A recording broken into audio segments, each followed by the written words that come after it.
All right, so Francis Ngannou recently gave an interview on the MMA Hour where he was talking about promoter Eddie Hearn, but specifically he was talking about Anthony Joshua and their upcoming fight. It's not officially been announced, but we pretty much know they're going to fight next. So I'm going to read this here. So he says, after the bout, and they're talking about Ngannou versus Fury, Joshua's promoter Eddie Hearn, who had been critical of Ngannou's chances against Fury beforehand, gave the former UFC champ his props, but claimed he would be easy work for Joshua. Now the two are set to find out, and Ngannou has his own take on how the fight might play out. He said here, Eddie is a promoter, Ngannou said. That's routine for him. He says the same thing all the time, just not about Francis Ngannou, but everyone. That's what he does. The date is set. It's 2 months from now. And if any of them think they're gonna have easy money, that's too bad for them. Yeah, he's referring to obviously Eddie Hearn. It's his job as a promoter. He's just trying to hype things. He will say, of course, he's gonna say it. Listen, right? If Conor Ben was announced tomorrow that he was gonna fight Boots Ennis, right? Me and the majority would be heavily favouring Boots Ennis. Eddie Hearn's gonna turn around and say Conor Ben wins. He might not say easy work, but he's gonna say it's our guy. He's always going to say that. He's always going to say that. And Eddie Hearn has been back saying, he believes Joshua will be a 3-time world champion, a heavyweight. He'll be undisputed, etc. He does mention, I think Eddie Hearn, definitely is low-key praying Tyson Fury beats Alexander Usyk. Because, he won't really, he'll mention Fury, he'll mention everyone. Usyk has schooled Joshua twice. Right? And it really is, for me, I always say with Joshua, it's really kind of one extreme to another with him. You have these people who just love to critique him, where no matter what he does, he's crap. Oh, Tyson Fury struggled with Otto Wallin, and Anthony Joshua beat Otto Wallin handily. Oh, Otto Wallin was never that good. It was an off night for Fury. AJ's crap. Of course he's crap. But then you have the other end of the spectrum where it's like AJ beats Otto Wallin. Done well. Otto Wallin was really poor that night. Oh no, AJ's the best thing since sliced bread. There's never any kind of in the middle. And if you do go in the middle, you're either called a fanboy, you're called a hater. There's no kind of, well, I guess you could say that is in the middle because you're peeing off both ends of it. But look, Joshua was very good against Otto Wallin. Very good. Very impressed with what I seen in there. And yeah, let's see what he can do going into the new year. This fight right here, I'll read on further before I talk more about this fight. You just kind of know my stance on this. He says, to follow on with what he says here, if AJ takes the same punch that Fury took, I don't guarantee he'd be standing. I've heard that he doesn't have a chin. I'm going to find out. That being said, Ngannou has no ill will towards Joshua. The two bonded over their African heritage. Ngannou is from Cameroon. Joshua is of Nigerian descent. And he says once he defeats Joshua, Ngannou suggested that they could perhaps run it back on African soil. At the end of the day, it's great stuff for us both, Ngannou said. He could be my brother and I'd still fight him because it elevates us both. It elevates the sport, it elevates the continent. It's not about the fight. You are not fighting somebody because you hate him. You are fighting someone because it's a challenge. And the fight always elevates both fighters. Eddie Hearn says a lot of something, but one thing he said that makes sense is maybe the potential of a rematch in Africa with Joshua. I think that sounds cool. We can call that black excellence. So that's what Francis Ngannou has to say there. Now, let's look at what he said about Joshua. Taking the same shot that Fury took, that he was dropped in the third round. Now, that shot right there that he dropped Tyson Fury with, I'll be 100% frank. There's no doubt in my mind that if Joshua took that same shot, he would have been back on his feet just the same as Tyson Fury. I don't think it was a necessarily massively concussive shot. I wasn't the one taking it. Granted, God knows, we know what Tyson Fury is like.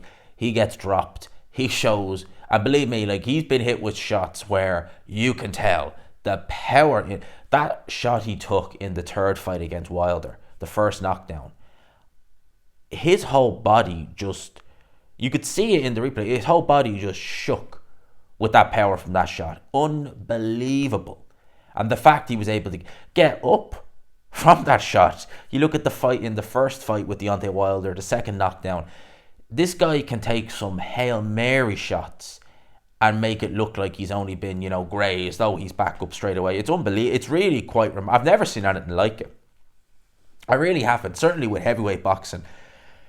where a guy is hit so hard that he's just able to instantly. It's like when Larry Holmes got knocked down by Ernie Chavis in I think that was their second fight. I think it was the second fight where Larry Holmes takes a massive, full, clean right hand from Ernie Chavis, and he's just up. He wasn't up that quick, but he was still up, and it was a massive shot. If you ever seen it, you're like, how that guy is not out cold is beyond me. Fury's a bit like that.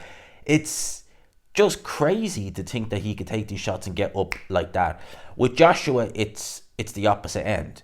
You know, he might take a good shot. He might take a slightly better shot than Tyson Fury, but he doesn't recover the same. And he absolutely doesn't. When he gets hurt, and Joshua is aware of that.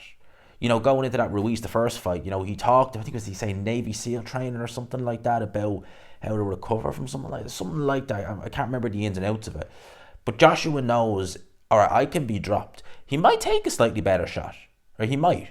But if he goes down, he isn't like Fury that he can instantly, I'm good to go. But I think with that shot that Ngannou hit Fury with, had he been hit by it, I expect the same thing would have happened. He would have got back to his feet. Now, we don't know. It's just, we can only speculate. Some might speculate and say, no, if he'd been hit with that shot, he might have got up, but he wouldn't have been, you know, as coherent as Tyson Fury was. And, you know, possibly, you know, we'll need to see. We might find out come fight night. Again, with this Ngannou-Joshua fight, I guess, I've said it before, and I'll say it again, actually, fair and saying, I guess, it does make sense from a financial point of view. Because with Zhilei Zhang, what do you gain? An interim title? You're not getting the full title. And it's a very, very, very dangerous fight with Hrgovic. Unless there is a title there, again, what really do you gain? If there's no title, you're just, it's a number one contenders fight. That's basically what it is. Mandatory challengers fight. It's a final eliminator. That's basically what it is. Whereas with this fight, you're not gaining anything other than a big, big, big, big payday. And it's much lower risk than the other two fights. And it's more high profile in a way. Because Ngannou, coming off the back of that Fury performance, his stock is risen exponentially. He was already known. Now with this, it's, you know, it's even bigger. Whereas you fought Zhang, you'd be like, high risk, what do I gain? And, you know, the casual audience in the UK would probably actually know him better from those Joe Joyce fights, rather than Hrgovic, who was like, who's this guy again? You know, even Parker would be a bigger name than Filip Hrgovic at this point, because at least people know him. Oh, he's mates with Fury. He's the guy who beat Wilder. Yeah, Joshua fought him a couple of years ago. Oh, we know Joseph Parker. Yeah, we know Joseph Parker. Hrgovic, you'd be like, who's he again? Just trying to sell it to the catcher, be like, who's he again? You know, so I get it. I just don't think it's going to be that competitive. I really don't. I think Joshua's going to have an easy time with it. You know, I really do. I think Joshua's going to go in there. He's going to, not early, I don't think it's going to necessarily be in the first round or two, but I would suspect between rounds kind of 5 to 7, Joshua gets rid of Francis Ngannou. That's what I think. Now, Ngannou, he proved me massively wrong against Tyson Fury, right? I didn't think he won the fight, but he won rounds, certainly. Knocked Tyson Fury down, made it very competitive. Unbelievable still when I remember watching it. It was just, you're like, what is going on here? I don't think it's going to be the same. I don't think it's going to be, it might be competitive, but I just think it's going to be a case of Joshua going in there. He's going to pick his shots very well, and he's going to get rid of Francis Ngannou, I believe. He hits harder as well, and I think that's going to play a factor. So Ngannou's saying the shot he hit Fury with, if he hit Joshua with, he might be in positions where he might be able to land that shot. It's going to be interesting to see how Joshua reacts. That specific shot he's talking about, I tend to suspect that if he had hit Joshua with it, same thing would have happened with Fury. He might have gone, well, he probably would have gone down, but he would have got back up like that. Probably would have been fine, I would imagine. So that's my thoughts on that. Let me know yours in the comment section below. Lads, as always, hope you enjoyed the video. Smash the like button if you could. Hit subscribe, of course, if you guys haven't already. If I don't talk to you this evening, I will talk to you for midweek report on Thursday. Peace.